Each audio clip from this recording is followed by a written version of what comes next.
नमस्कार, स्वागत है आपका सरोकार में। मैं हूं अमृता राय। उड़ी हमले और उसके बाद हुए सर्जिकल स्ट्राइक से बने माहौल के दौरान आर्थिक हथियारों के इस्तेमाल की मांग तेज हुई है।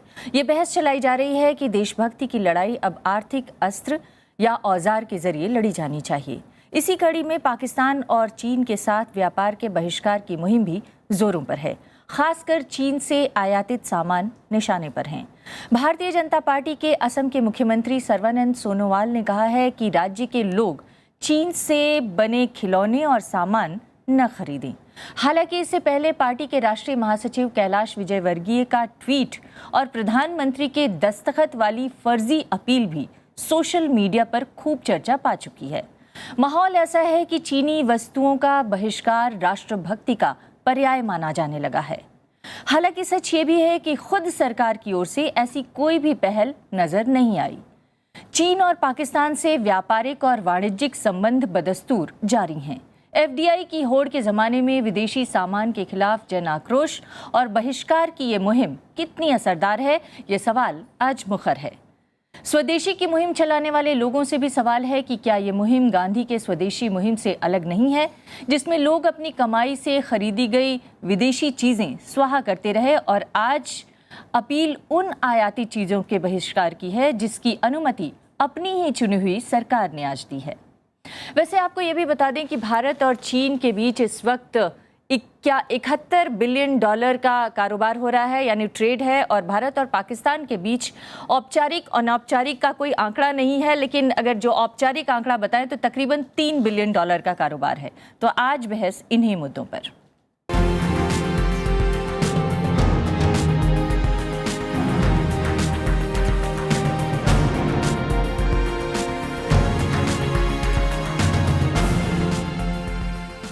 और आज इस मुद्दे पर बहस के लिए हमारे साथ हैं अजय दुआ। आप कॉमर्स एंड इंडस्ट्री मिनिस्ट्री में पूर्व सेक्रेटरी रह चुके हैं। 2008 में आप रिटायर हुए।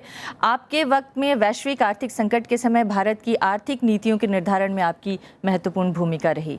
इसके अलावा हमारे साथ हैं दीपक शर्मा प्रदीप। आप स्वदेशी जागरण मंच के राष्ट्रीय प्रवक्ता हैं और आपकी संस्था भारत में चीन से बने सामानों को प्रतिबंधित करने के लिए लगातार मुहिम चलाती है। हमारे साथ इसके अलावा हैं श्रीकांत कोंडापल्ली। आप जेएनयू में चाइनीज़ स्टडीज़ में प्रोफेसर हैं, और हमारे साथ हैं नमिता निम्बालकर। आप असिस्टेंट प्रोफेसर हैं मुंबई यूनिवर्सिटी में फिलॉसफी की। और इसके अलावा हमारे साथ हैं नितिन सेठी। आप अखबार बिजनेस स्टैंडर्ड में सीनियर एसोसिएट एडिटर हैं। और इसके अलावा हमारे साथ दो और मेहमान जुड़ेंगे। हमारे साथ जुड़ेंगे फिक्की में फॉर्मर डायरेक्टर जनरल रह चुके अरविंद प्रसाद, और हमारे संवाददाता असिस्टेंट एडिटर राज्यसभा टीवी में अखिलेश सुमन भी हमारे साथ जुड़ेंगे इस चर्चा में। लेकिन आगे बढ़ें उससे पहले हम दिखाते हैं कि हाल के दिनों में जो कई बयान अलग अलग हलकों से आए हैं, राजनीतिक हलकों से और दूसरे हलकों से, वो क्या कहते हैं। आत्मनिर्भर होने की बात करते हैं, सरकार चीन के सामने डटकर खड़ी रहे, पाकिस्तान, ऐसा हम कहते, वही नई सरकार लगता है खड़ी रह रही।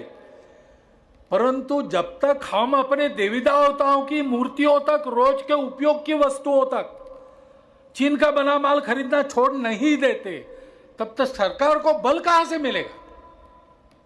स्वदेशी का आचरण समाज अगर नहीं करता आग्रह पूर्वक, तो अर्थतंत्र की आत्मनिर्भरता कहां से आएगी। चीन में आर्थिक मंदी है, आर्थिक मंदी से प्रभावित है।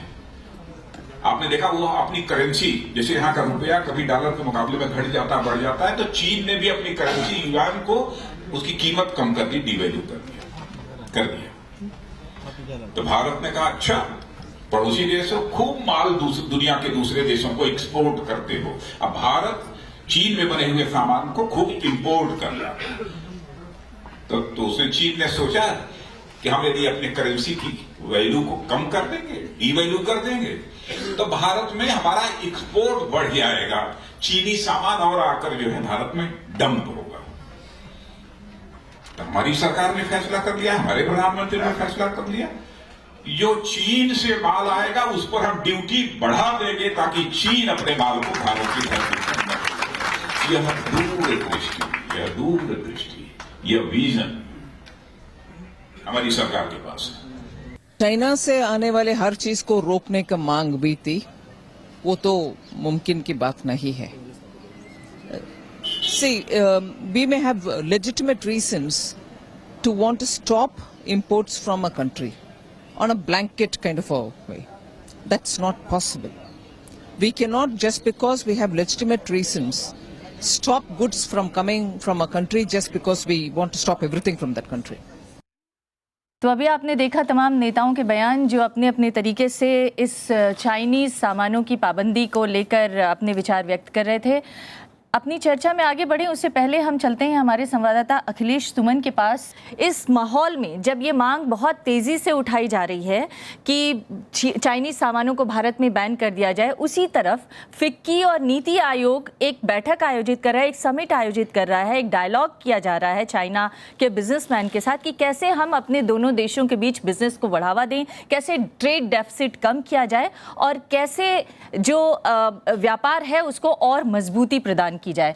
बहरहाल अखिलेश, मैं आपसे जानना चाहती हूँ, ये जो दोनों देशों के बीच बिजनेस डायलॉग हुआ है, इसमें क्या मुख्य बातें निकलकर सामने आई? क्या भारत की तरफ से या दोनों देशों की तरफ से इस तरह की पहल की गई कि बिजनेस को और बढ़ाया जाना है? ना, निश्चित तौर पे अमृता, जो अभी एक अजीब विरोधाभास है कि इस समय जब चाइना ने एनएसजी में हमारी एंट्री का विरोध किया, जब चाइना पाकिस्तान के जो आतंकवादी है मौलाना मसूद अजहर, उसको संयुक्त राष्ट्र से प्रतिबंधित करने की मांग भारत ने पेश की, तो चाइना ने उस पर रोक लगा दी और उसके बाद संयुक्त राष्ट्र सुरक्षा परिषद में तो चल ही रहा है, चाइना विरोध कर रहा है। ऐसे समय में 2 साल के बाद यह समिट हुआ है, India China economic strategic summit.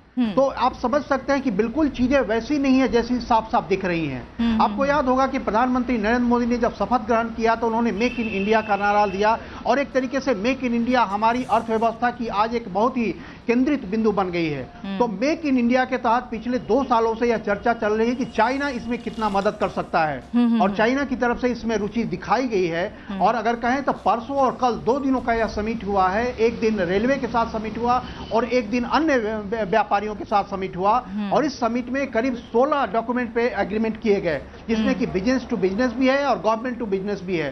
तो इसका मतलब यह है कि करीब लोगों ने बताया कि करीब $16 बिलियन का एक अनुमान है कि $16 बिलियन के व्यापार का इसमें इस एग्रीमेंट में साइन किया गया है। तो आप समझ सकते हैं कि बिल्कुल भारत ऐसा नहीं है कि चाइना के साथ बिल्कुल टकराव के मूड में है या चाइना भारत के साथ बिल्कुल टकराव के मूड में है। अंदर से ऐसी बातें भी चल रही हैं कि आर्थिक क्षेत्र में सहयोग के जो बिंदु हैं उन्हें तलाशी जाएं। और अभी कुछ दिन के बाद अक्टूबर में 15 अक्टूबर 16 अक्टूबर को गोवा में ब्रिक्स का सम्मेलन होना है, शिखर सम्मेलन होना है, जिसमें चाइना के राष्ट्रपति शी जिनपिंग भी आएंगे, प्रधानमंत्री के साथ अलग से भी मुलाकात होगी और मल्टीलेटरल फोरम पे भी मुलाकात होगी। अखिलेश, आप ये बता रहे हैं कि दोनों देश व्यापार बढ़ाने के लिए और रास्ते तलाश रहे हैं। ये इस समिट में, इस बिजनेस समिट में खुलकर सामने आया और $16 बिलियन के व्यापार का एग्रीमेंट भी हुआ।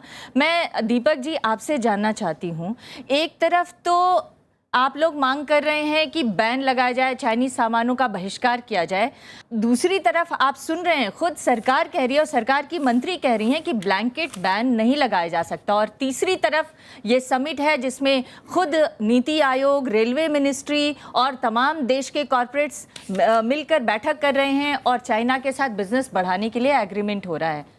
आप क्या कहेंगे? स्वदेशी जागरण मंच अपनी बात कहते समय ये नहीं देखता सरकार किसकी है, वो सिर्फ ये देखता है देश हित में क्या है।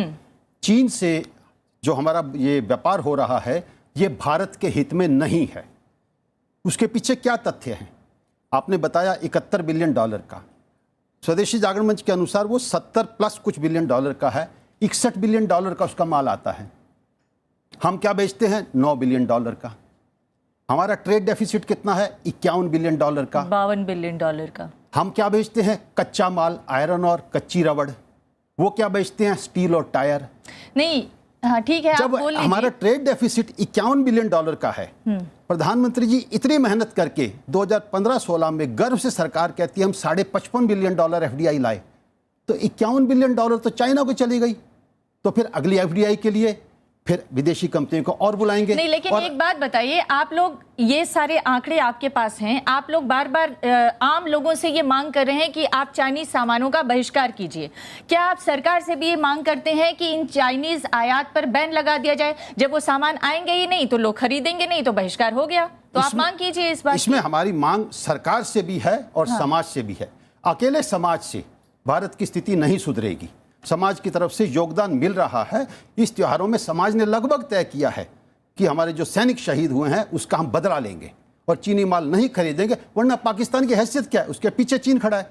हम सरकार से भी मांग करते हैं कि सरकार, प्रधानमंत्री जी का स्वप्न है सौर ऊर्जा। प्रधानमंत्री जी ने जब घोषणा की तो 277 अपने गीगावाट पूरा देश में बिजली का उत्पादन होता है, सोलर से, कोल से, हाइड्रो से। उसमें सोलर 3 गीगावाट होती है। प्रधानमंत्री जी ने कहा हम इसको 100 गीगावाट करेंगे। 100 गीगावाट तक ले जाने के लिए 10 लाख करोड़ के सोलर पैनल्स चाहिए और भारत सरकार वो सारे पैनल चाइना से मंगा रही है। तो आप मांग करते हैं, भारत सरकार से आप ये मांग करते हैं कि चाइना के साथ होने वाले आयात और ट्रेड को खत्म किया जाए? हम न सिर्फ मांग करते हैं, स्वदेशी जागरण मंच जिस तरीके से ये अभियान चलाया उसी तरीके से अभियान चला के सरकार पे, सड़कों पे दबाव बनाएगा कि वो 10 लाख करोड़ की जो सोलर पैनल्स की खरीद कर रही है वो अगर यहाँ के नौजवानों को, उद्योगों के बनाए हुए खरीदे तो भारत में सौर क्रांति आ जाएगी। मैं अजय दुआ जी के पास जाऊं उससे पहले नितिन, मैं आपसे जानना चाहती हूं, अगर इस तरह का अभियान चलेगा जहां पर सरकार तो आयात बंद नहीं कर रही है, सरकार तो लगातार आयात कर रही है, उस पर कोई पाबंदी नहीं है, बिजनेस लगातार बढ़ रहे हैं, तो ऐसी स्थिति में अगर ये बहिष्कार की मांग होती है और कहा जाता है कि समाज इसका बहिष्कार करे, तो आखिरकार मार किसके ऊपर पड़ेगी?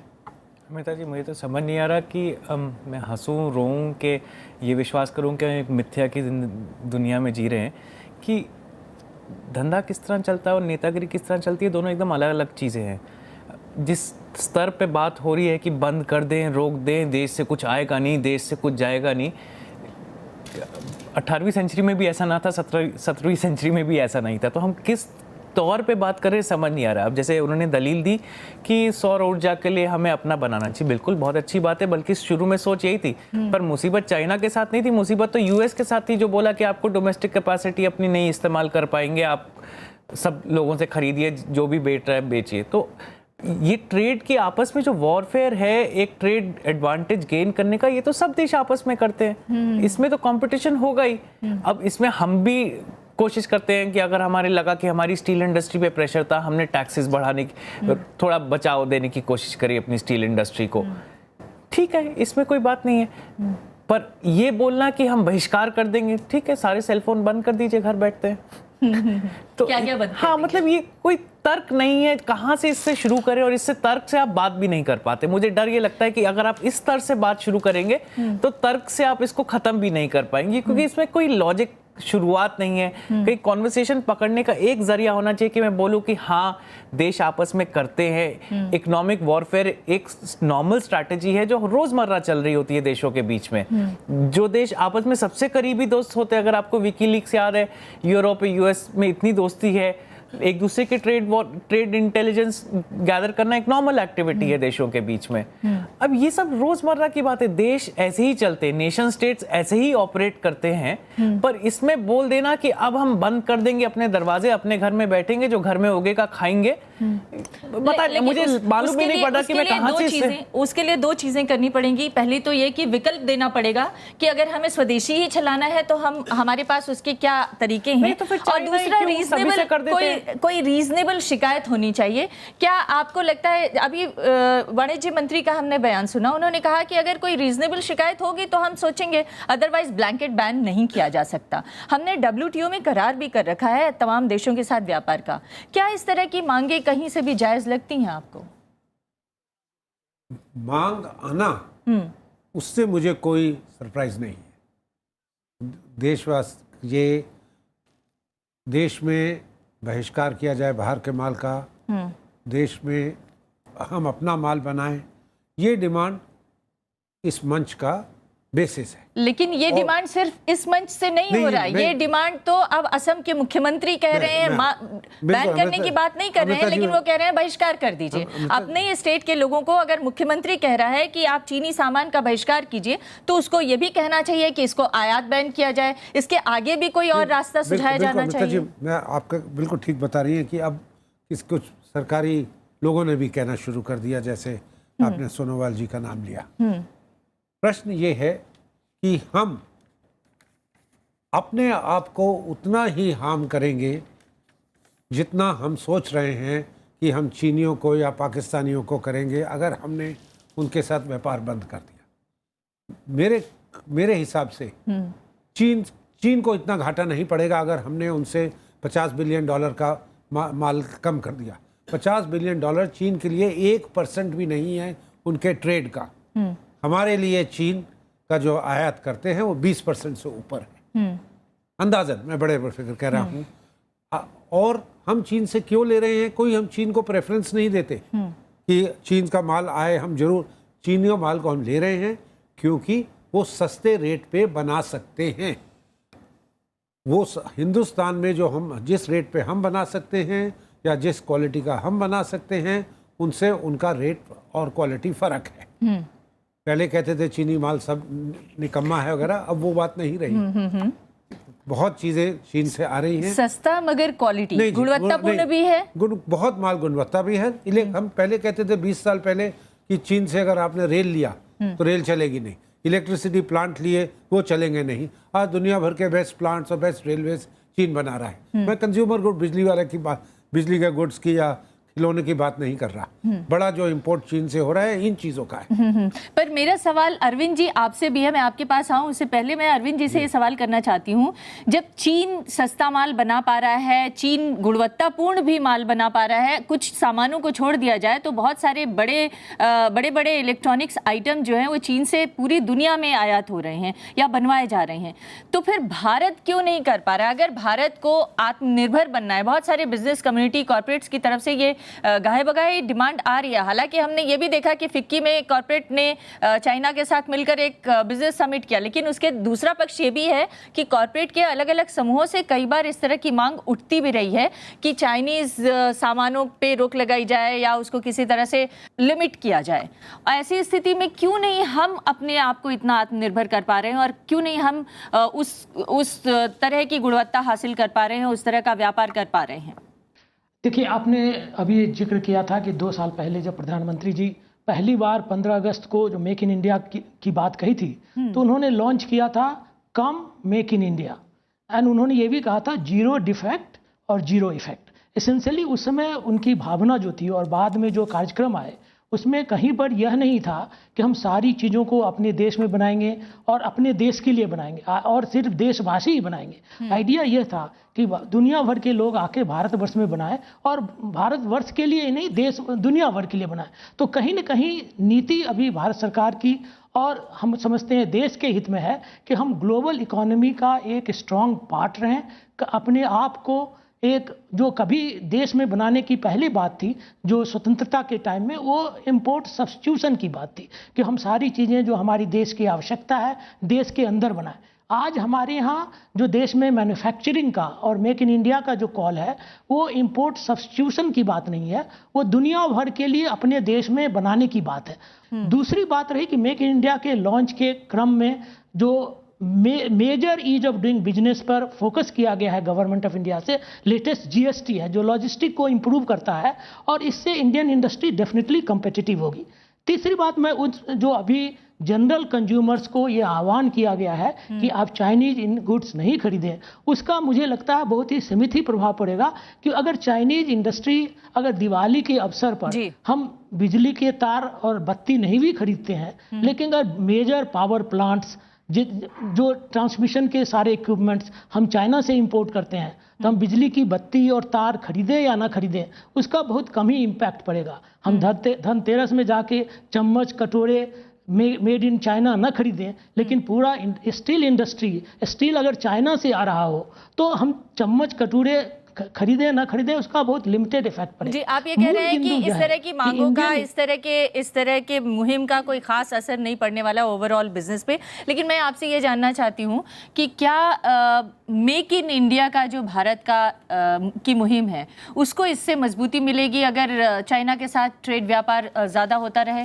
तो फिर इन लोगों के या ऐसे बहुत सारे लोगों के जो मांगे हैं या जो भावनाएं हैं उसको कैसे एड्रेस करेगी सरकार? मैं जानता हूं कि ये जो मूवमेंट जो है बहिष्कार के मामले में ये एक प्रेशर डालने के लिए कोशिश कर रहे हैं, क्योंकि पिछले 10 साल में ट्रेड डेफिसिट हमारा बहुत बढ़ गया। 2007 से अभी तक कुल मिलाकर कुछ $300 बिलियन का डेफिसिट हमें हुआ था चीन और भारत के बीच में। तो इसके इलाज कॉमर्स मिनिस्ट्री ने कहा कि चीन ने उनका जो इकोनॉमी खोलना चाहिए, उनका जो इंडस्ट्रीज़ वगैरह, क्योंकि वो भी एक WTO मेंबर है 2001 से, तो मार्केट इकोनॉमी स्टेटस उनको लागू करना चाहिए। मतलब हमारा जो हमारे लिए चीन को मार्केट खोलना चाहिए ताकि ये जो डेफिसिट है वो कुछ कम हो। आप कहने का मतलब ये है। फार्मास्यूटिकल और सॉफ्टवेयर इंडस्ट्रीज वगैरह, इनके लिए उन्होंने इक्वल स्टेटस देना चाहिए, कॉम्पिटिटिव बिडिंग करना चाहिए।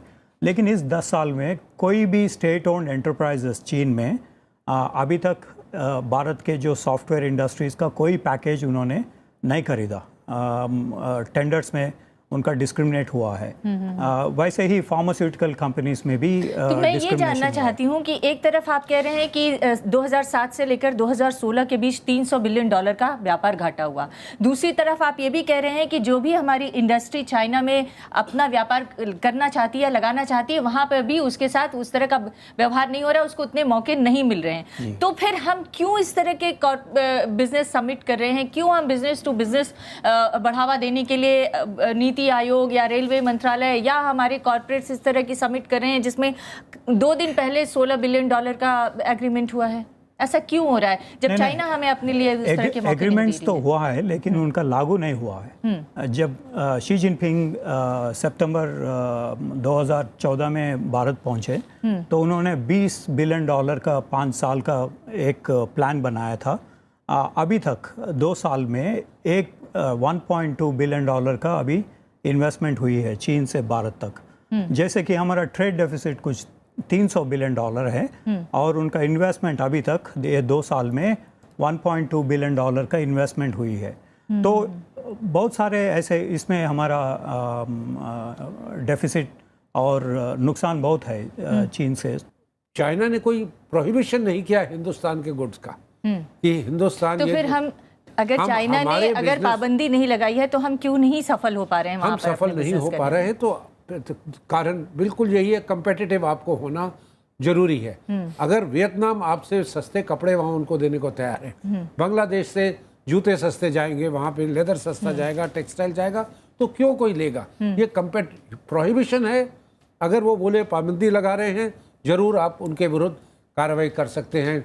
आप जाइए WTO जिसके अब वो मेंबर हैं। लेकिन जब वो पाबंदी नहीं लगा रहे हैं, आपको मौके दे रहे हैं, तो आपको अपना अपने को प्रतिद्वंदिता में लाना पड़ेगा। हम क्या मांग रहे हैं? Special status. आप हमारे स्पेशल कंसेशन दीजिए हमारे सॉफ्टवेयर को, आप स्पेशल कंसेशन दीजिए हमारे यहाँ से दूसरे जो चीज़ें हम एक्सपोर्ट करना चाहते हैं, उसके लिए स्पेशल कंसेशन के लिए क्या करना पड़ता है? India China comprehensive economic partnership agreement जैसे हमने जापान से की है, कहीं कोरिया से की है, हम उनसे चर्चा में हैं। वो उसमें वो हमसे कुछ कंसेशन मांगेंगे, हम उनको कुछ देंगे, लेन देन होगी, उसके बाद ये हो सकेगा। तब तक आपको अपने ये तो मौजूदा बिजनेस की स्थिति है, लेकिन एक तरफ ये मौजूदा परिस्थिति है, दूसरी तरफ एक जन आक्रोश है चाइनीज सामानों को लेकर। ठीक उसी तरह का जन आक्रोश पैदा करने की कोशिश की जा रही है और ये दौर ऐसा है जिसमें ये जन आक्रोश काफ़ी महत्वपूर्ण और बड़ा लगने लगा है, क्योंकि पाकिस्तान के साथ जो हमारे रिश्ते हैं और चाइना के साथ चाइना का जो पाकिस्तान को समर्थन है, उसको देखते हुए ये एक भावनात्मक मुद्दा भी बन गया है। ये उसी तरह का माहौल बनाने की कोशिश की जा रही है जैसा कि आज़ादी के आंदोलन के दौरान स्वदेशी आंदोलन को लेकर बनाने की कोशिश की गई थी। आपने महात्मा गांधी के स्वदेशी आंदोलन को लेकर रिसर्च किया है। मैं ये जानना चाहती हूँ, ये जो इनकी स्वदेशी उद्योग की या स्वदेशी आइटम्स की मांग है, वो उससे कैसे भिन्न है? जहाँ तक मैं थोड़ी बहुत जानकारी जो मुझे गांधी जी के बारे में है, उनके विचारों के बारे में है, तो सबसे पहले तो मैं यहाँ पर बताना चाहती हूँ कि स्वदेशी को हम एक सकारात्मक और नकारात्मक दृष्टि से समझ सकते हैं। नकारात्मक में ऐसे है कि जहाँ पर आप उनके सामानों को बैन कर दीजिए या फिर आप उसको बैड माउथिंग कीजिए, पब्लिसिटी कीजिए, तो इससे आप वो सामानों को लोगों के मनों में मानसिकता बना देंगे कि आपको इनको खरीदना नहीं है। और सकारात्मक कैसे है? जहाँ पर कि आप विलेज लेवल पर, ग्राम पर या फिर अपने पास जो नॉलेज है उसको आप स्ट्रेंथनिंग करने की कोशिश कीजिए। तो अगर हम देखें कि चाइना को, तो चाइना जो है वो एक्सपोर्ट के ऊपर ज़्यादा डिपेंड करता है, जहाँ उनकी डेवलपमेंट ऑफ इकोनॉमी के लिए। और भारत को अगर हम देखें तो हमारा जो इंटरनल बैलेंसेस है, इंटरनल डेवलपमेंट है, उसके ऊपर हमें ज़्यादा जोर देना है। तो जब हम स्वदेशी की बात करते हैं तो स्वदेशी होना ठीक है, लेकिन स्वदेशी एट व्हाट कॉस्ट, उसके बारे में हमें सोचना है। तो सबसे पहले तो हमें हमारे ग्रामों के पास जाना है, विलेजेस में जाना है, वहाँ पर जो हमारे पास ट्रेडिशनल नॉलेज है उसको स्ट्रेंथनिंग करनी है, और साथ ही साथ उसके साथ साथ हमें शिक्षा का जो प्रसार है वो भी करना उतना ही आवश्यक तो है। आप ये कह रही हैं कि अभी जो मौजूदा स्वदेशी आंदोलन है या मुहिम है, ये नकारात्मक मुहिम है? हाँ जी, मेरा ये कहना है जी।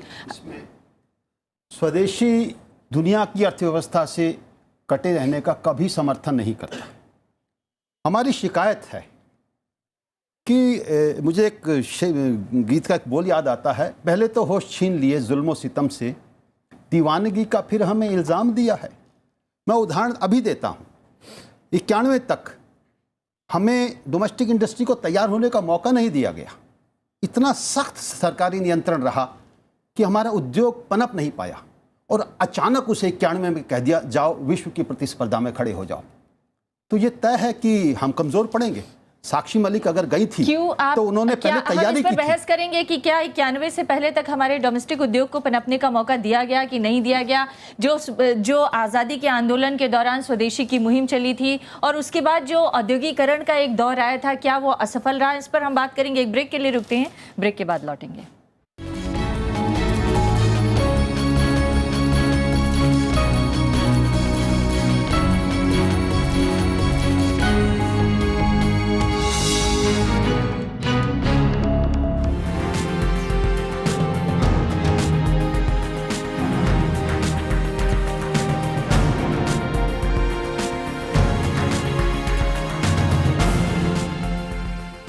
ब्रेक के बाद एक बार फिर आपका स्वागत है। श्रीकांत जी, ये जो पूरा माहौल है और ये जो भारतीय अर्थव्यवस्था बनाम चीनी और पाकिस्तानी अर्थव्यवस्था का बार बार नारा दिया जा रहा है कि वहाँ के सामान का बहिष्कार करें, उनके सामानों को ना खरीदें, ये सिर्फ आर्थिक मसला है या इससे आगे कुछ और भी आप देखते हैं?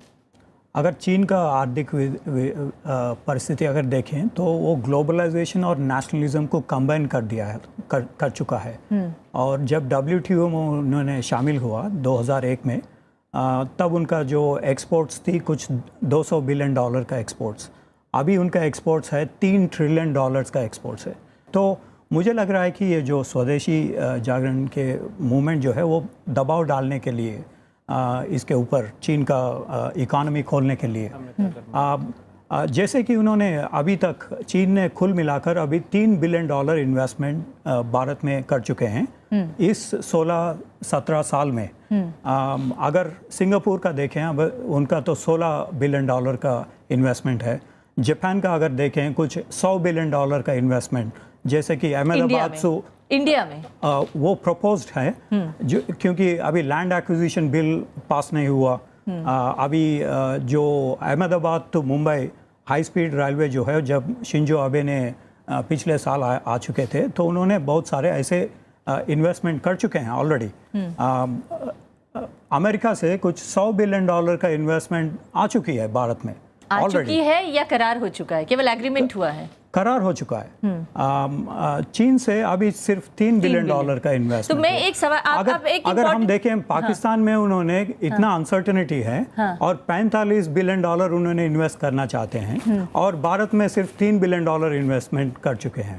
मतलब इसका बहुत मैं ये जानना चाहती हूँ दीपक जी आपसे, इन्होंने बताया कि चाइना का इन्वेस्टमेंट तो अमेरिका, सिंगापुर, जापान और बाकी सब जगह से बहुत कम है, तो फिर विरोध सिर्फ चाइना को लेकर क्यों है, बाकी देशों को लेकर? अगर स्वदेशी की और स्वदेशी उद्योग या स्वदेशी सामानों की इतनी दरकार है तो विरोध तो पूरे बाकियों का भी होना चाहिए जो ज्यादा इन्वेस्टमेंट कर रहे हैं यहाँ पे। हमारा विकास के इस तरीके से विरोध है, FDI से ही भारत का विकास होगा, ये जो एक सोच विकसित हो रही है, हमारा इस पूरी सोच से विरोध है।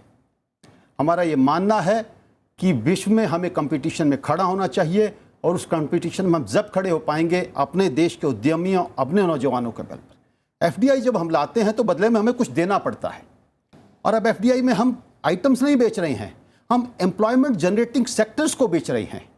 मान लीजिए हम रिटेल सेक्टर में एफडीआई को लाते हैं, it means we are selling the employment of 5 crore shopkeepers. अगर हम मिल्क प्रोडक्शन में एफडीआई लाते हैं, उसका मतलब है हम 7 करोड़ जो दुग्ध उत्पादन करने वाले हमारे किसान हैं उनका रोजगार बेच रहे हैं। आज सबसे बड़ी समस्या, विकास दर हम 2% कम कर लें, जो आज देश के सामने, दुनिया के सामने सबसे बड़ी जो समस्या आ रही है, ये जॉबलेस ग्रोथ की आ रही है। मैं ये कहना चाहूँगा हाँ। कि एफडीआई को अगर जोर दिया है, भराव दिया है, बम्बई की लैंग्वेज में भराव कहेंगे, कि वो पिछले 2 साल में इस सरकार ने ज़्यादा दिया है। और ये सरकार आके क्या कह रही है कि हमारी सबसे बड़ी जो 2-3 अचीवमेंट है उसमें एक एफडीआई है। हाँ। पर एफडीआई आप टोटल देखिए, 2000 में हमने इंडिया 1991 में खोला, एफडीआई का जो रूल्स वगैरह थे हमने 97-98 में डाले, आज 20 साल हो गए। 20 साल में हिंदुस्तान में मिला के $300 बिलियन, और ये मैं थोड़े से जिम्मेदारी से ये फिगर दे रहा हूँ, $300 बिलियन बस आया है 20 साल में। 20 साल में। और इस साल, और हमारी एक्सपेक्टेशन क्या थी? हमारी एक्सपेक्टेशन तो थी कि 3000 करोड़ आए, कि मतलब 3000 बिलियन आए, 1 0 और होना चाहिए 10 गुना। हमारा जो आया है, जिसके ऊपर हम इतना शोर डाल रहे हैं, मैं सॉरी ये लैंग्वेज इस्तेमाल कर रहा हूँ, वो हमारे लिए एफडीआई कोई महत्व का इन्वेस्टमेंट नहीं है। 98% डोमेस्टिक सेविंग से डोमेस्टिक इन्वेस्टमेंट हमारी फाइनेंस करती है। और एफडीआई 1.5 से 2% या टक्का जो बम्बई में कहेंगे, उस 2% से ज़्यादा फॉरेन इन्वेस्टमेंट नहीं है यहाँ पे। तो ये कहना कि फॉरेन इन्वेस्टमेंट से हमारे देश में एम्प्लॉयमेंट नहीं बढ़ रहा, हमारा उद्योग नहीं बढ़ रहा है, वो हम बहाने ढूंढ रहे हैं। मैं क्षमा मांग के ये कहना चाहता हूँ जी। और न सिर्फ ये, बल्कि इसके साथ मैं ये भी जोड़ना चाहती हूँ, अगर मान लीजिए सिर्फ 1.5-2% का भी विरोध है, तो स्वदेशी जागरण मंच, जहाँ तक मेरी जानकारी है, आरएसएस और बीजेपी की का आनुषंगिक संगठन है, तो आप लोग अपनी तरफ से थोड़ा सरकार पे दबाव डाल सकते थे कि इसको थोड़ा कम किया जाए, ये भी कर सकते थे। अमृता, मेरे ख्याल से आप मतलब इनसे थोड़ा सा मजाक कर रहे हो शायद आप। तो अगर मैं टिप्पणी करूं कि आप इसको एक बड़े संदर्भ में देखिए कि ये सरकार में एक अंतर्द्वंद है कि वो अपने आप को इकोनॉमिक राइट बोलना चाहती है, जबकि वो एक कल्चरल और रिलीजियस राइट है। मैं ये भी बोलूँगा एक कट्टरपन है उसमें। उसको छुपाने के लिए ये इस किस्म की आवाज़ों का इस्तेमाल होता है। अब अगर आपको पूरी विदेश नीति से मुश्किल है और आपको इम्पोर्ट करने से मुश्किल है, तो आप सिर्फ चाइना, पाकिस्तान, कहाँ, जैसे आप बोल रहे हैं, वो कहाँ से आ गया और इस वक्त पे क्यों आ गया? क्योंकि आप अपनी कल्चरल एस्पिरेशन, जैसे वो बोल रही थी कि आपने अपने नेशनलिज्म को एक नेगेटिविटी से बांध रखा है कि उसको अपोज करना हमारा नेशनलिज्म है। उसकी डेफिनेशन में ये सब ट्रेड वगैरह को लाके एक तरीके से आप मजाक बना रहे हैं। ये कोई इकोनॉमिक राइट थॉट भी नहीं है। मतलब एक यूएस में एक होता है इकोनॉमिक राइट विंग है, कंजर्वेटिव थॉट है, जो एक अलग किस्म की है। हमारे यहाँ प्रिडोमिनेंटली इकोनॉमिक लेफ्ट रहा है। अगर आप इकोनॉमिक राइट थॉट ले रहे हैं और आप बोल रहे हैं कि हम ट्रेड नहीं करेंगे, हम इंडस्ट्री को बचा के रखेंगे, प्रोटेक्शनिस्ट रेजिम्स हर स्टेट में होती है। मतलब ऐसा नहीं है कि रिपब्लिकन ने प्रोटेक्शनिस्ट रेजिम्स यूएस में नहीं दी, अभी भी वहां पे डेमोक्रेटिक्स भी दे रहे हैं। पर उसके बीच में आप ये बोल दें कि ट्रेड से 2 देश हैं, 2 देश से हमारी लड़ाई है, तो सिर्फ उन 2 देशों के खिलाफ हम उनकी इंपोर्ट बंद कर दें। ये अपना कट्टरपन छुपाने के लिए इकोनॉमिक लैंग्वेज को इस्तेमाल करने का सिर्फ एक एक्सक्यूज है मेरे ख्याल से। राष्ट्रवाद, कीजिएगा, मैं बहुत कड़े शब्द इस्तेमाल कर रहा हूं, पर आई थिंक उससे ज्यादा नहीं है। कि बच्चों का रोजगार अगर इकोनॉमिक नेशनलिज्म है तो हम स्वीकार करते हैं। एफडीआई आती नहीं है, एफडीआई जाती भी है। स्किल इंडिया, एफडीआई जाती भी है। 2013-14 में अगर $26 बिलियन आई तो $30 बिलियन गई। कहाँ गई? 14-15 में 30 आई डिविडेंड्स के रूप में, रॉयल्टीज के रूप में। नहीं साहब, ये 30 बिलियन, सॉरी, ये रिजर्व बैंक के आंकड़े हैं। हमने कहाँ इन्वेस्ट किया? कोई एक साल नहीं है 2000 सन से आज तक लेके, या 1997 से, जहाँ पे हमारा आउटगोइंग एफडीआई इनगोइंग एफडीआई से ज़्यादा रहा हो। एक साल नहीं है। मैं इतना कहना चाहूँगा, जो आप डिविडेंड की बात कर रहे हैं ना, वो तो आपके एफडीआई का आधार है कि India allows free repatriation of dividend and capital. जब आप विड्रॉ करना चाहें, आपको कैपिटल भी बाहर ले जाने की अनुमति दी जाएगी और डिविडेंड भी दिया जाए। जो डिविडेंड आपने अर्न किया वो भी ले जा सकते हैं। उसको तो हम गिनते ही नहीं है। That is not FDI going out, that is my profit, that is my income, that is my capital which is going out. जो FDI कहते हैं कि भारत ने कितना बाहर जाके इन्वेस्ट किया, टाटा ने कोरस स्टील खरीदा, वो इन्वेस्टमेंट है। ये सारी आप मिलाएंगे तो 20 टाटा साल का जी कितना तो है? वो मिला के 50-55 बिलियन डॉलर 20 साल में हुआ है जी। जी, और टाटा का थोड़ा बहुत इन्वेस्टमेंट जी हाँ। है जो चाइनीज कंट्रीज में वो सभी ने किया जी। चाइना क्यों गए थे? सब हमारे हिंदुस्तान के 200 कंपनियों ने चाइना में इन्वेस्ट किया हुआ है। इन्फोसिस भी वहाँ पे है, विप्रो भी वहाँ पे है, टाटास भी वहाँ पे है, भारत कल्याणीज भी वहाँ पे है। किस लिए? क्योंकि वहाँ पे उस समय उनको चीपर लेबर मिल रहा था, लेबर की प्रोडक्टिविटी ज़्यादा थी, चाइनीज मार्केट भी गुड्स खरीद रही थी। वो चाइना से भारत के जो इन्वेस्टर्स हैं वहाँ माल बना के हिंदुस्तान एक्सपोर्ट कर रहे हैं। अमित भाई, लेकिन ये सच है कि लिबरल इकोनॉमी से लेके कोई भी लिबरल इकोनॉमी देख लें, उसके अंदर हमेशा देशों ने एक प्रोटेक्शनिस्ट रिजीम्स भी क्रिएट करी है अपनी इंडस्ट्री को प्रमोट करने के लिए। हिंदुस्तान ने भी किया है एक समय पे, अभी भी करता है, ऐसा नहीं कि अभी नहीं कर रहा है। पूरा थोड़ी लेकिन FDI ये खोल दिया है। स्ट्रेटेजिक तरीके से होता है। ये इस तौर पे नहीं होता कि अब आप कल सब्जी नहीं खरीदेंगे, सब्जी वो बंगाल से आ रही है तो मैं सब्जी नहीं खरीदूंगा, मैं अपनी सब्जी उगाऊंगा। उस किस्म की बातें नहीं होती हैं। एक हर, चाहे US हो चाहे यूरोप हो, हर एक लोग लेबर स्टैंडर्ड्स, एनवायरमेंटल स्टैंडर्ड्स को भी इस्तेमाल करते हैं दूसरों के इंपोर्ट एक्सपोर्ट को कंट्रोल करने के लिए। हम भी करते हैं। हमने भी फूड स्टैंडर्ड्स यूज करके बीच में चॉकलेट्स बंद कर दी थी, फिर अचानक हम पे प्रेशर पड़ा, हमने वापस खरीदनी शुरू कर दी। MIP स्टील अभी लगाया है। मैं एक सवाल मेरे संवाददाता अखिलेश से भी मैं पूछना चाहती हूँ। इसमें जो आप इंपोर्ट एक्सपोर्ट की बात करते हैं, ये बड़े चतुर समझौते हैं। जो उनके स्ट्रेंथ एरिया हैं, कैपिटल, टेक्नोलॉजी, उसमें वो चाहते हैं उनका वर्ल्ड वाइड फ्री मूवमेंट हो। हमारा स्ट्रेंथ एरिया लेबर है, तो क्या हमारे बच्चों को वो फ्री वीज़ा देते हैं? वहाँ बिल्स आते हैं कि $10,000 आपको वीज़ा फीस देनी पड़ेगी। वो नहीं, अब कैसे उसको रोका जाए? अभी यूरोप बाहर आया, वो रोकने का तरीका बना रहा है, अमेरिका बना रहा है। तो हमारा स्ट्रेंथ एरिया, हमारे ह्यूमन रिसोर्स है, उसको लगाने के लिए अगर इतनी free movement of technology and ये है मनी, तो फ्री मूवमेंट ऑफ लेबर भी होनी चाहिए। लेकिन ये मुहिम इसी वक्त में इतनी ज्यादा तेज क्यों हुई? ये मुहिम इसी वक्त में इतनी ज़्यादा तेज़ क्यों हुई, इस पर हम चर्चा करेंगे। मैं एक सवाल अखिलेश सुमन से लूँ, इसके बाद मैं यहाँ पर छात्र छात्राओं के पास जाना चाहूँगी। अखिलेश, जो अभी बिजनेस समिट हुआ है, इसमें क्या भारत ने अपने आर्थिक हित को भी बचाए रखने के लिए, अपनी आत्मनिर्भरता भी बचाए रखने के लिए कुछ अपनी तरफ से शर्तें रखी हैं? देखिए, निश्चित तौर पे जो अरविंद पानागड़िया ने कल जो दो बात कही शुरुआत में, उन्होंने दो बातें कही। एक तो यह था कि वो आकर्षित करना चाह रहे हैं भारत, चीन के जो उद्योगपति हैं उनको भारत में बनाने के लिए, मेक इन इंडिया, जो मेक इन इंडिया भारत का एक अभी केंद्र बिंदु बना हुआ है, इस हिसाब से। दूसरा उन्होंने यह कहा, जो जैसा कि आप भी बता रहे थे, कि $10 ट्रिलियन की इकोनॉमी हमारी 15 साल में होगी, तो आओ भारत में बनाओ। उसके बाद जो ह्यूमन रिसोर्स की बात कही जाती है वो कहा।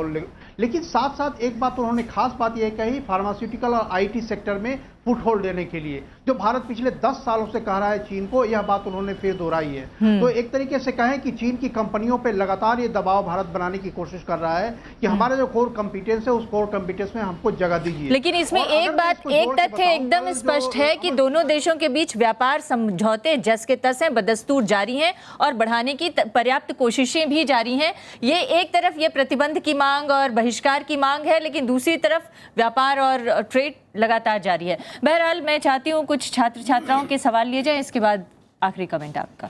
जी, मेरा प्रश्न है कि यदि हमारे फल या दवाइयों में ज़्यादा केमिकल हो जाएं तो अमेरिका या यूरोपीय देश बैन लगा देते हैं। चीनी मांझे पर हाई कोर्ट ने बैन लगाया, तो बैन लगाना गलत नहीं है, लेकिन जो चीन की चीज़ें जो पर्यावरण के अनुकूल नहीं है उन पर बैन लगाना चाहिए। जो मूर्तियां हैं गणेश की वगैरह जो पर्यावरण को दूषित करती है, तो हमें पर्यावरण की दृष्टि से देखना चाहिए, इनको और दृष्टि से नहीं। जी, आप कुछ कहना चाहते हैं? अगर आप पर्यावरण की दृष्टि से देखें तो दो तिहाई खाद्य पदार्थ जो हमारे देश में बनता है आप खा नहीं पाएंगे। तो ये सब मतलब सच है कि ऐसी चीज़ें होनी चाहिए। स्टैंडर्ड्स बनाते हैं, हर देश में विकासशील है कि विकसित है, उस मुताबिक स्टैंडर्ड्स ऊंचे या कम होते हैं। अपनी ट्रेड को बढ़ाने के लिए, अपनी इंडस्ट्री को बढ़ाने के लिए भी हम प्रदूषण को कभी अनदेखा कर देते हैं कि हमारी अपनी इंडस्ट्री फ़ायदा करती है उससे, और उसमें आप देखते हैं लड़ाइयाँ भी होती हैं। लेकिन इंटरनेशनल ट्रेड में पर्यावरण और लेबर के मुद्दे एक दूसरे की इंडस्ट्री को चोट पहुंचाने के लिए ज़्यादा इस्तेमाल होते हैं, अपने लोगों को बचाने के लिए कम। जी। और ये सब देशों में रहा है, ऐसा नहीं कि सिर्फ हिंदुस्तान कर रहे हैं, चाइना कर रहा है, पूरा यूरोप ये करता है, पूरा US ये करता है, और इसमें बहुत लड़ाइयाँ भी होती हैं। इसमें मैं एक वाक्य के बिना ये रिप्लाई अधूरा होगा। भारत का ग्लोबल प्रदूषण में 4% योगदान है। वो प्रदूषण चाइना नहीं, कार्बन डाइऑक्साइड है वो 16% उसका शेयर है। चाइना ने अपने विकास काल में हर हफ्ते कोल बेस्ड पावर प्लांट लगाया, अब वो विकास कर गया, अब वो दुनिया को प्रदूषण के, अभी भारत ने विकास किया नहीं है, भारत विकास के प्रोसेस में है।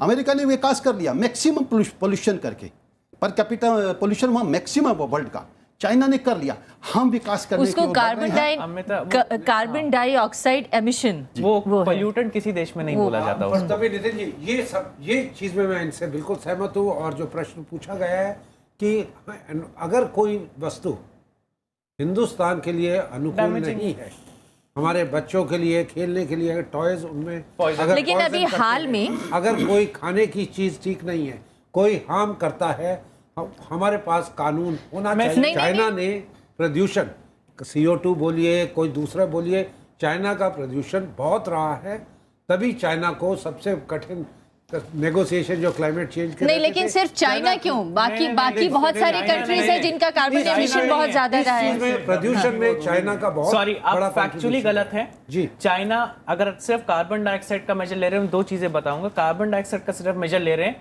कार्बन डाइऑक्साइड अक्यूमुलेटेड तौर पे देखी जाती है, सालाना तौर पे नहीं जी। इंडस्ट्रियलाइज्ड एरा से अभी तक देखें तो यूएस बहुत आगे अभी भी चाइना से, बिगेस्ट पोल्यूटर अभी भी चाइना और अगले 15 साल के लिए रहेगा यूएस है। दूसरा, अगर आप बात कर रहे हैं कि पॉइजन सामान, टॉयज या गलत खराब किस्म का सामान किसी देश से आ रहा है, 6 महीने पहले हमने अपनी आयात नीति बदली है, अपनी फूड सेफ्टी लॉज बदले हैं, इसलिए कि हम इंपोर्ट कर सके बिना ज्यादा स्टैंडर्ड्स लगाए।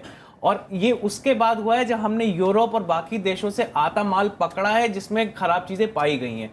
तो ये सिर्फ अभी इसको एक पॉलिटिकल संदर्भ में जो आप दिखाना चाह रहे हैं, जो नहीं लोग पकड़ना चाह रहे हैं, ये जानना जरूरी है कि चाइना और पाकिस्तान का ही नाम क्यों लिया जा रहा है, क्योंकि ये सब और फिर हमने इंपोर्ट अपनी इंपोर्ट स्ट्रेटेजी क्यों बदली? अगर हमें इस तरह की चीजों पे आपत्ति है कि वो हमारे यहाँ प्रदूषित सामान या सब स्टैंडर्ड सामान भेज रहे हैं, तो हम क्यों अपनी नीतियां बदल रहे हैं? देश के हित में अगर सरकार ने कोई गलत नीति बनाई है तो उसका विरोध होना चाहिए, लेकिन आप लोग करेंगे विरोध सड़क पे उतर के? हम लगातार कर रहे हैं, यूपीए सरकार थी तब भी करते थी। हाँ। हमारा इस क्या है कि 91 तक चला, भारत रूस की तरह से डेवलप होगा, 91 के बाद पता लगा दिवाला निकलने लगा, तो अब भारत अमेरिका की तरह से डेवलप होगा।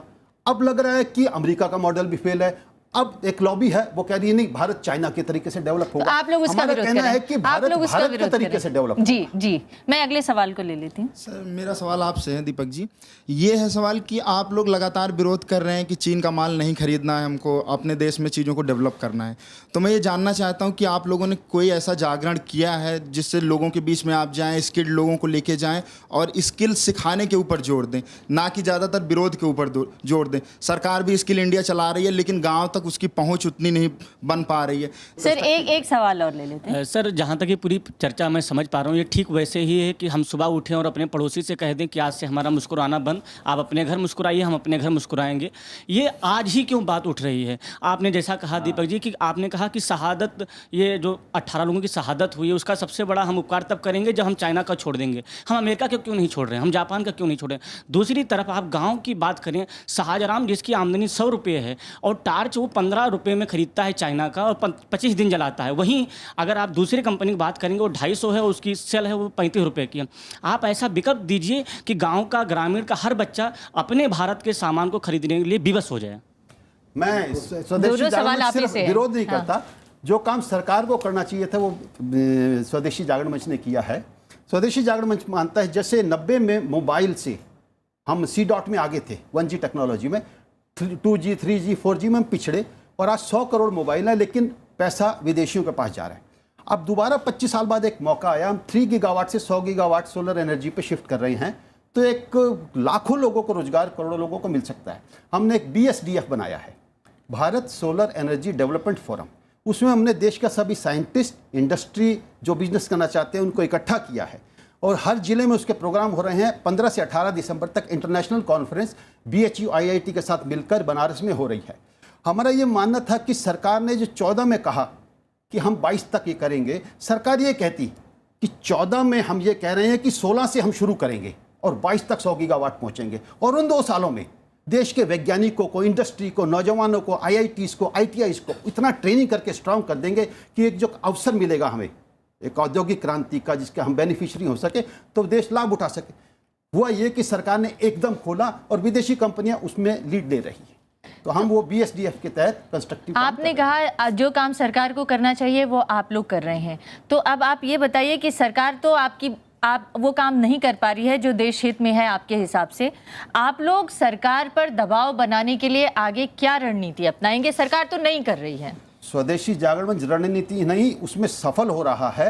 आज जो केवल माहौल बनाने में सफल हुआ है आप? नहीं, अनेक स्थानों पे सरकारों ने बात को माना भी है।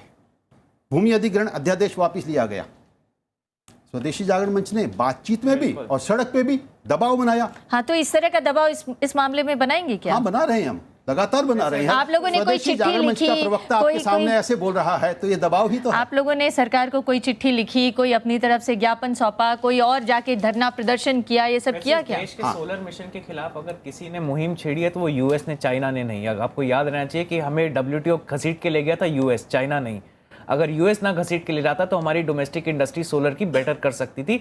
हम 30% कंटेंट सोलर में डोमेस्टिक रख सकते थे, वो नहीं हो पा रहा है क्योंकि US ले गया।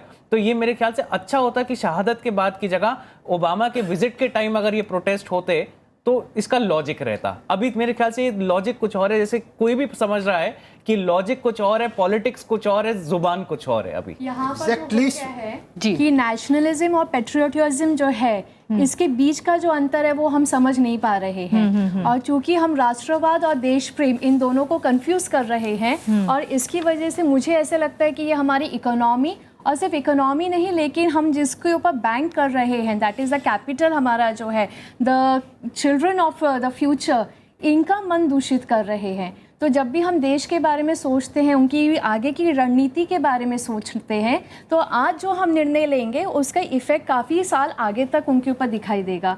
तो जब भी स्वदेशी जागरण मंच हो या हम स्वदेशी की बात करें तो उस स्वदेशी को ठीक तरह से जब हम समझ पाएंगे और उसके ऊपर अमल कर सकेंगे तब जाकर हम कह सकेंगे कि हम सही में स्वदेशी हैं। लेकिन उसके लिए ज़रूरी है कि स्वदेशी यानी कि क्या, जब तक उसका वो सवाल का सही पैमाने में हमें जवाब नहीं मिल पाएगा तो हम हमारी राह में भटकते रहेंगे। हम आज़ादी के आंदोलन के दौरान देखें कि किस तरह से खुद लोग आकर विदेशी सामानों को खरीद कर उसको जला रहे थे और स्वदेशी आंदोलन में या आज़ादी के आंदोलन में शरीक हो रहे थे।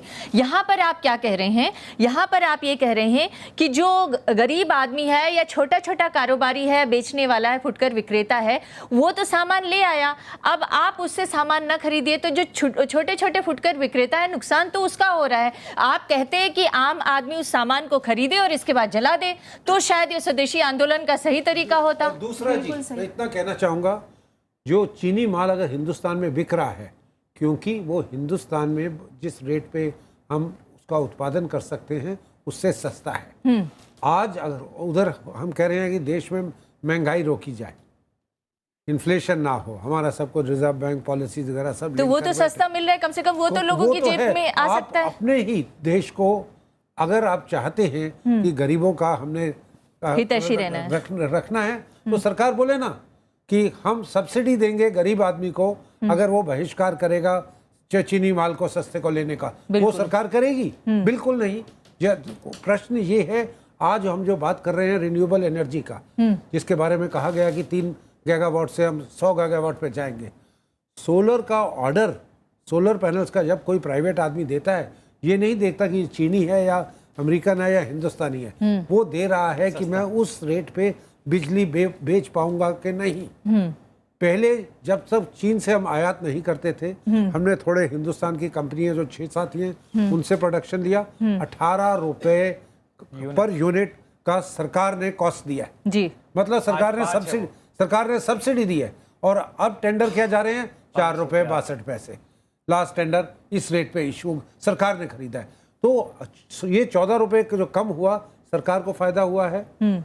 पहले सरकार सब्सिडाइज कर रही थी लोकल प्रोडक्शन को, उन्होंने कहा अब नहीं कर सकते, हम आप कहीं से भी लाइए, हम ये भी इंसिस्ट नहीं करेंगे कि आप हिंदुस्तान से ही सोलर पैनल खरीदें। इकोनॉमिक इंडिपेंडेंस की एक जगह है, एक इकोनॉमिक कॉम्पिटेंस लाने की देश में बहुत ज़रूरत है। पर मुझे लगता है आप उस सोच को, जो बहुत ज़रूरी सोच है, मतलब मैं आधा इनसे उसमें एकदम तर्क रखता हूँ, मानता हूँ इनकी बात कि इकोनॉमिक इंडिपेंडेंस आपकी इंडस्ट्री में लाना, डोमेस्टिक कैपेसिटीज बढ़ाना बहुत ज़रूरी है, लेकिन उसको जब आप एक कल्चरल राइट विंग से करप्ट कर देते हैं और प्रदूषित कर देते हैं तो आप अपना भी नुकसान कर रहे हैं और वो इकोनॉमिक राइट विंग थॉट का भी आप बहुत नुकसान कर रहे मैं हैं। आपसे जानना चाहती हूँ श्रीकांत जी, ये जो इकोनॉमिक या आर्थिक आज़ादी कहना चाहिए, ये जो आर्थिक आज़ादी की बात कही जा रही है इनके जैसे संगठनों की तरफ से या दूसरे और तमाम राजनीतिक हलकों की तरफ से, उसको सही रूप में हासिल करने का क्या तरीका होना चाहिए?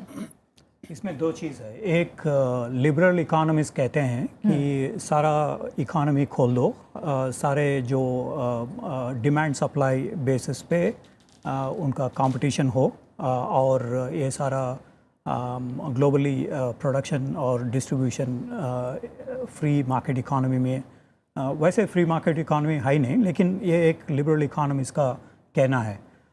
तो हम ये भी कोशिश किया ग्लोबलाइजेशन के बारे में, लेकिन भारत में एक दूसरा स्कूल जो प्रोटेक्शनिस्ट स्कूल, और चीन में भी है वैसे एक प्रोटेक्शनिस्ट स्कूल, तो उन्होंने अभी चीन के और भारत के बीच में 15 साल से एक डिस्कशन हो रही है ये फ्री ट्रेड एरिया या रीजनल ट्रेड एग्रीमेंट के बारे में या RCEP इसके बारे में सारे एक डिस्कशन हो रही है, जिसमें उन्होंने कहना है कि वो एक फ्री ट्रेड जैसा बनाने के लिए RCEP एडवांस स्टेज में है वैसे डिस्कशंस वगैरह, लेकिन जो बायलैटरल FTA में भारत में बहुत सारा इसके अपोजिशन है। सिर्फ जागरण मंच के नहीं, एक मुंबई क्लब है जिसमें मुकेश अंबानी, टाटास, बिरलास, सारे जो इंडस्ट्रियलिस्ट और SMEs भी हैं, स्मॉल एंड मीडियम एंटरप्राइजेस, जैसे कि लुधियाना प्रोडक्ट्स, वो भी अपोज करते हैं कि एक अगर हमें फ्री ट्रेड चीन से अगर हो तो ये सारा इंडस्ट्रीज ख़त्म हो जाएंगे और बेरोजगारी बढ़ जाएंगे। तो ये एक प्रोटेक्शनिस्ट व्यू भी है। तो भारत सरकार क्योंकि उसका अनएम्प्लॉयमेंट के रोकने के लिए उन्होंने अभी तक ये फ्री ट्रेड एरिया का कोई प्रोग्रेस लेकिन क्या वास्तव में इससे कोई फ़ायदा हो सकता है अगर फ्री ट्रेड एरिया खोल दिया जाए तो? लिबरल इकोनॉमिस्ट का कहना है कि आप क्यों कंज्यूमर को कॉस्ट बढ़ा रहे हैं। अच्छा, मतलब आप ये कह रहे हैं कि अगर ये खोल दिया जाए ये रास्ता तो हो सकता है कि सस्ता सामान मिलने लग जाए। जी, जो कंज्यूमर को फायदा नहीं हो पा रहा है। जी, कंज्यूमर को फाइनली फायदा होगा। मैं आखिरी कमेंट अरविंद जी आपसे लेना चाहती हूँ, आर्थिक आज़ादी के लिए क्या किए जाने की ज़रूरत है? हर तरफ से ये सवाल उठाया जा रहा है कि हमें आत्मनिर्भर होना है, हमें आर्थिक आज़ादी चाहिए, लेकिन आर्थिक आज़ादी का रास्ता क्या हो, किस रास्ते पर चलकर आर्थिक आज़ादी हासिल की जा सकती है? अब तक वो रास्ता स्वदेशी जागरण मंच तो कम से कम नहीं सुझा पा रहा है, जो सबसे ज़्यादा विरोध जता रहा है इस मसले पर। आप लोग के पास कोई विकल्प है क्या? देखिए, हम कोई भी नीति अडॉप्ट करें, अल्टीमेट पॉइंट ये है कि हमारी प्रोडक्टिविटी क्या है, वो इंडिविजुअल प्रोडक्टिविटी हो या इंडस्ट्रियल प्रोडक्टिविटी हो। तो हम इंडिविजुअल प्रोडक्टिविटी बनाने के लिए गवर्नमेंट ऑफ इंडिया ने जो नेशनल स्किल मिशन पे जोर दिया है, वो इंडिविजुअल सोसाइटी भी उसको प्रोग्रेस करे या जैसे भी हो, हमें कहीं ना कहीं हर व्यक्ति की प्रोडक्टिविटी बढ़ानी पड़ेगी। उसी तरह हमारे इंडस्ट्रियल यूनिट्स जो आर्थिक यूनिट जो है उसकी हमारे पास लेटेस्ट या बेस्ट या मोस्ट मॉडर्न इन्वायरमेंटल लॉज है, लैंड लॉज है, फाइनेंस टैक्सेशन लॉज है जो हमारे, और दूसरी तरफ हमारे जुडिशियल प्रोसेस है, ब्यूरोक्रेटिक स्ट्रक्चर है। तो हमारी इंडस्ट्री को जहां दुनिया की सबसे जो मॉडर्न इन्वायरमेंटल लॉज है उसे पालन करना है, और एक जुडिशियल प्रोसेस जो लंबा डिसीजन मेकिंग लेता है उसको, हमारी इंडस्ट्री कहीं ना कहीं वो प्रोडक्टिविटी नहीं हासिल कर पा रही है। तो हमारे environmental laws, land laws, labour laws और जो जुडिशियल प्रोसेस है उस सबको सिंप्लीफाई करने की ज़रूरत है, जिससे हमारी इंडस्ट्रियल यूनिट ग्लोबली कम्पिटिटिव हो पाए। हम कोई भी नीति अडॉप्ट करें, हम कोई भी एग्रीमेंट साइन कर पाएँ, हमारी सफलता तभी हो पाएगी जब हमारी इकाई उस कंपटीशन में आगे बढ़ पाता है। जी, तो कम से कम आप ये मान तो रहे हैं कि हमें प्रतियोगिता में आना है और तभी हम जो है इस ग्लोबल चुनौती का मुकाबला कर सकते हैं। मैं तो अपनी चर्चा को यहीं पे ख़त्म करना चाहूँगी, जो महात्मा गांधी का कोट है, I don't want my house to be walled in on all sides and my windows to be stuffed. I want the cultures of all lands to be blown about my house as freely as possible, यानी सभी तरह के जो संस्कृतियां हैं, सभी तरह की हवाएं हैं, उसको घर के अंदर आने दिया जाए, तभी शायद जो है हम आगे बढ़ सकते हैं और ग्रो कर सकते हैं। मुझे उम्मीद है आप लोग स्वदेशी जागरण मंच के होने के नाते और स्वदेशी का आंदोलन चलाने के नाते गांधी जी की इस भावना का ज़रूर कद्र करते होंगे। बहुत बहुत धन्यवाद। नमस्कार।